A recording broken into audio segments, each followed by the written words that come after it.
Son las 7:23 y tal como habíamos dicho, recibimos ahora al doctor Óscar Escalante, director del Centro Nacional de Salud Pública del Instituto Nacional de Salud. Doctor Escalante, muy buenas noches y gracias por su presencia en RPP. Buenas noches, don Fernando. Muchas gracias por la invitación.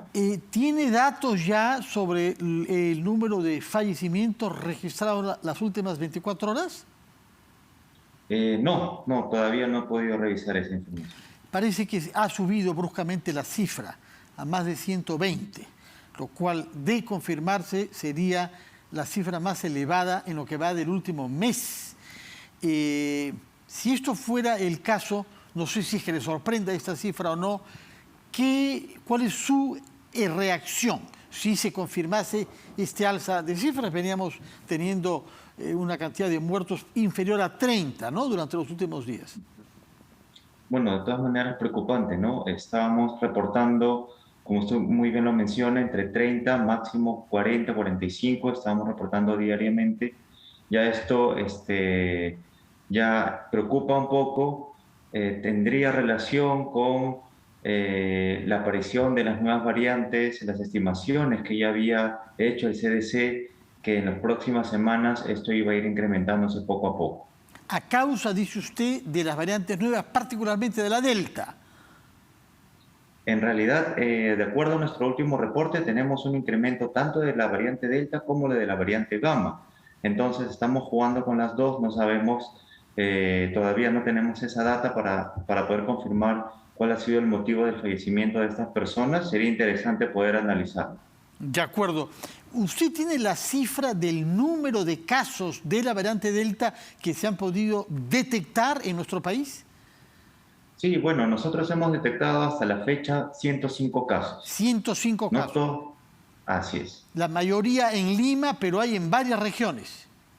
Tenemos en varias regiones, ¿no? La segunda región que reporta el mayor número de casos con variante Delta es Junín. De acuerdo. Pero es importante precisar de que ese número de 105 son los casos que nosotros hemos detectado en el Plan de Vigilancia Genómica Nacional. No quiere decir que solo existan 105 casos Claro. Ahora bien, esos casos que han sido confirmados, ¿son casos graves? ¿Se trata de personas infectadas que han debido ser hospitalizadas? No, afortunadamente no. Ninguno de esos casos. Ninguno. Ya. Solamente al comienzo una de las personas necesitó asistencia médica, pero por un periodo bastante corto y luego se ha recuperado en su hogar. De acuerdo. ¿Y qué significaría eso? Esas personas no han sido vacunadas, esas 105 que están confirmadamente afectadas por el virus en su variante Delta, no han sido vacunadas. Hay personas que sí han sido vacunadas.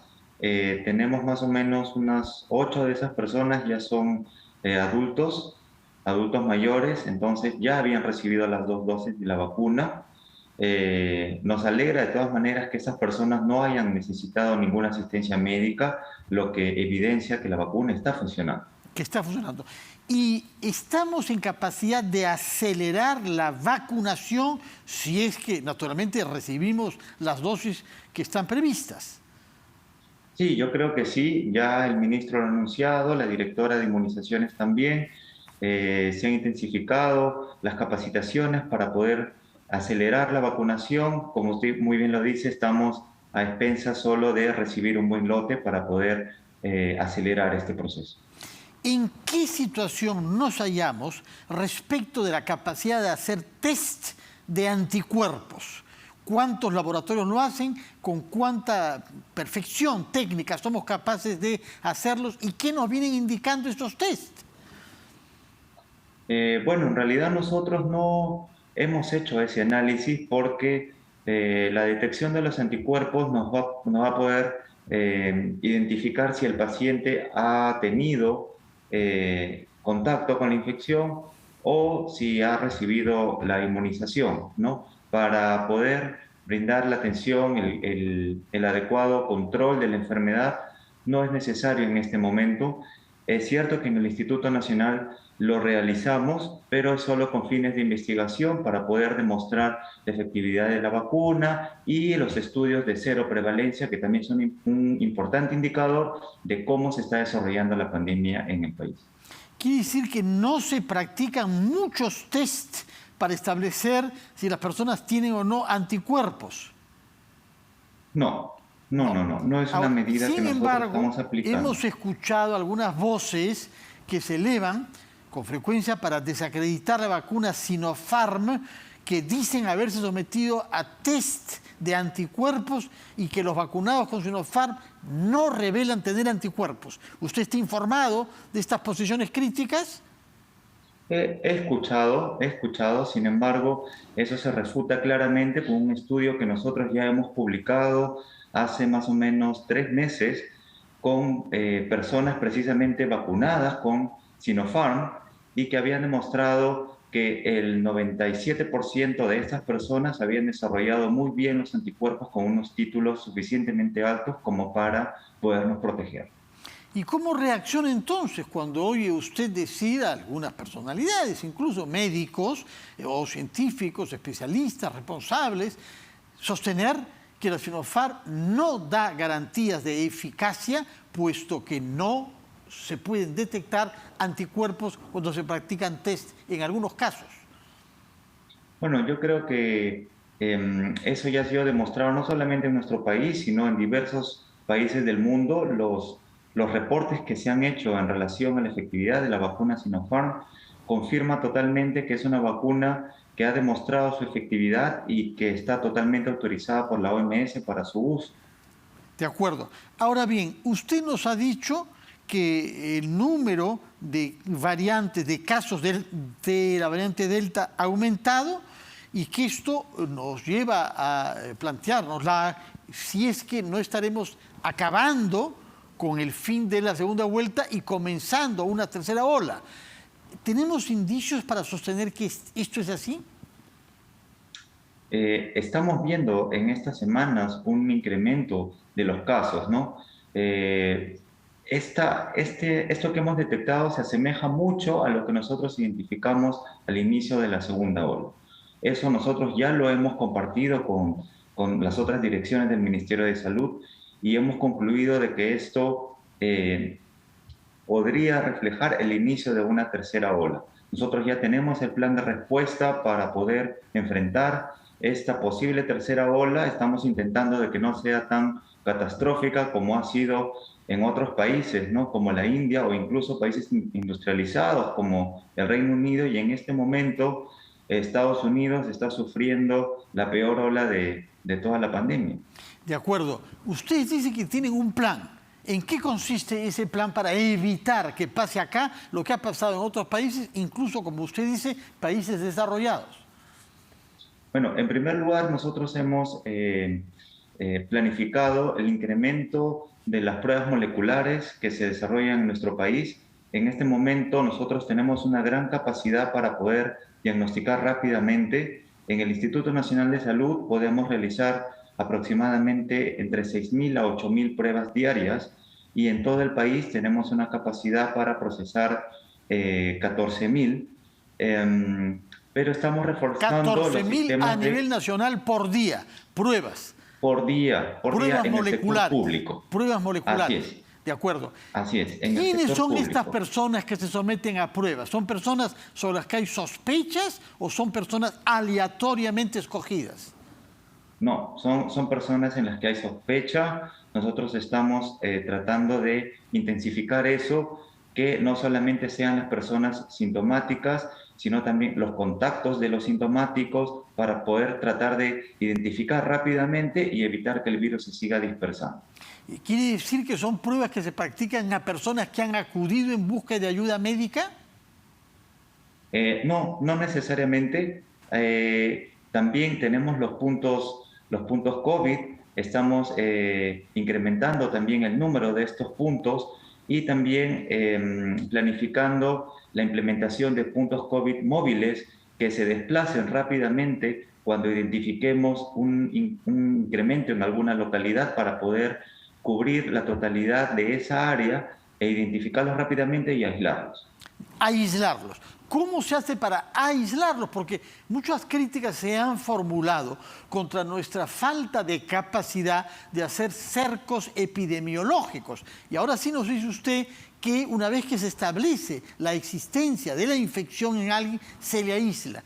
¿Cómo puede garantizar eso? Bueno, en realidad es bastante complicado porque no solamente depende de nosotros, sino también de la participación, la voluntad del ciudadano. No lo podemos obligar tampoco a permanecer en su hogar, pero lo que sí hacemos es un monitoreo constante de la ubicación, del estado de esta persona para conocer si se está movilizando o no, ¿no? La intención es que no lo haga, pero es un poquito complejo poder garantizar que esto no suceda. O sea, las autoridades médicas que le practican la prueba y que establecen que está infectado, le piden que se encierre en su casa y que se aíslen en su casa, que no tengan contacto ni siquiera con sus parientes. Y ustedes verifican telefónicamente, supongo, o con visitas de vez en cuando. ¿Ah? Sí, es telefónicamente y las visitas en caso el paciente lo amerite. Ahora, ¿qué pasa con la gente que tiene que trabajar, que es independiente, que es informal? Porque se han reportado muchísimos casos de personas que acuden a hacerse la prueba en transporte público, que le hacen la prueba y que vuelven a su casa en transporte público, que es la manera como se transporta la mayor parte de los que viven en las ciudades del Perú. Sí, es cierto. Bueno, nosotros tenemos también una respuesta para eso.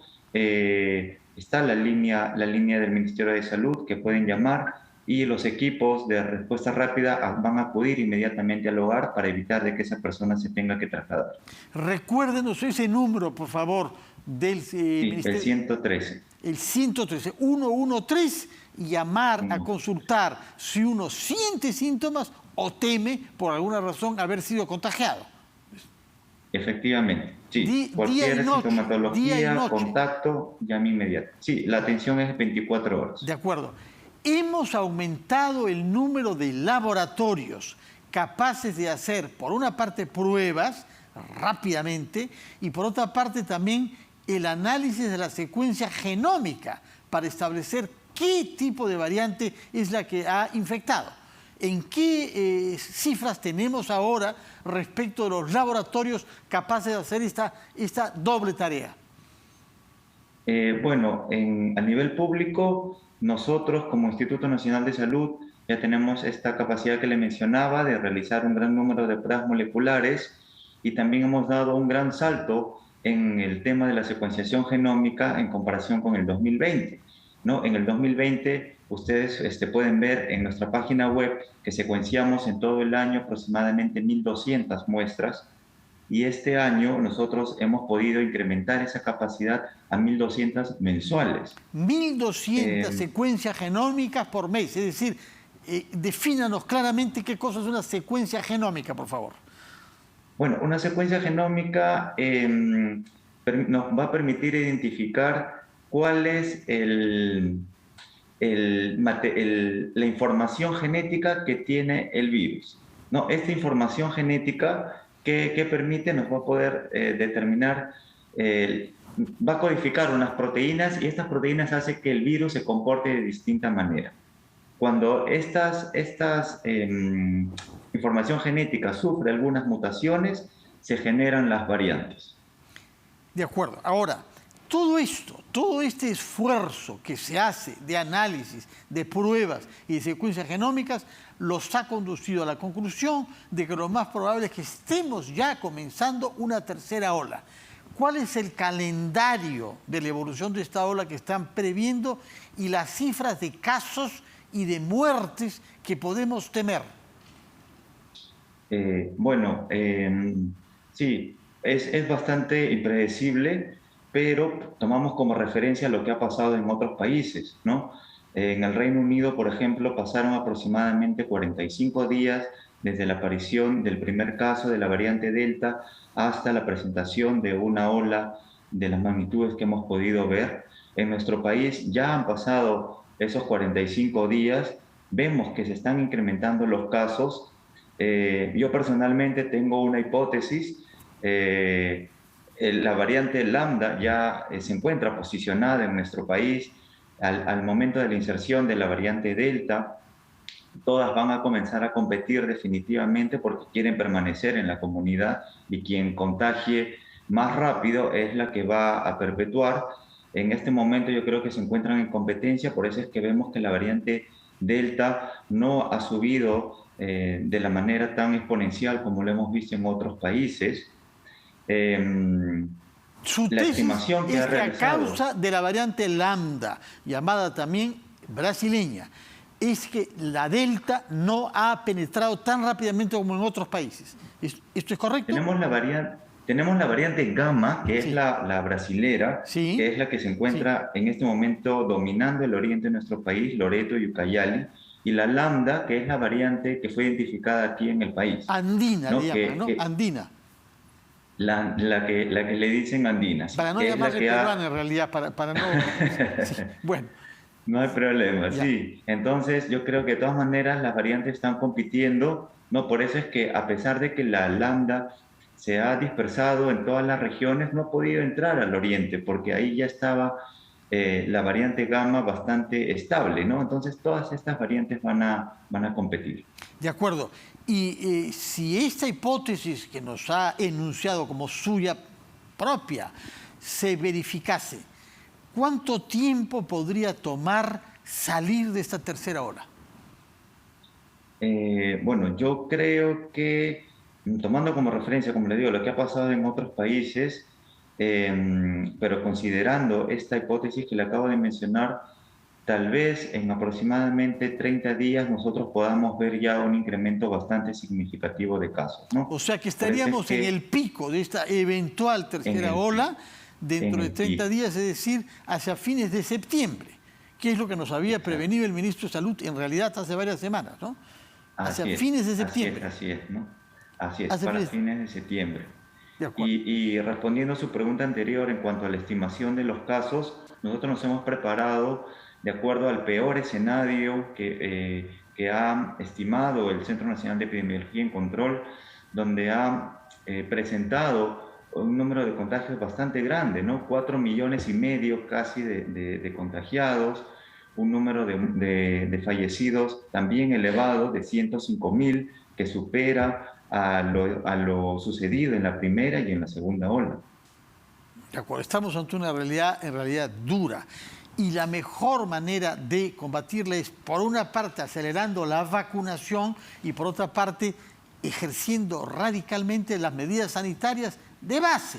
El uso de la mascarilla, doble eventualmente en lugares cerrados, el lavado de manos y la distancia social, en particular en sitios cerrados. Ahora bien, respecto de la vacunación, hemos superado, creo, el 25% de personas con las dos vacunas. Estamos encima del 25%. Sí, sí, Si aceleramos, ¿podemos estar hablando de un promedio superior a 100.000 vacunas por día? Sí, es lo que ha estimado la Dirección de Inmunizaciones. De acuerdo, entonces pasaríamos a tener 1,5 millones de personas más con las dos vacunas. Eso nos pondría en una situación de vacunados mejor que la que han habido en otros países que han sufrido la tercera ola con la variante Delta. Bueno, nos pondría mejor en relación a la India, no en relación al Reino Unido, no en relación a Estados Unidos, ¿no? Pero de todas maneras, conforme se vaya incrementando el número de vacunados, eso nos da una mayor oportunidad para salir airosos de esta tercera ola. Sobre todo que hay regiones en donde la tasa de los vacunados es bien elevada, superior a la mitad.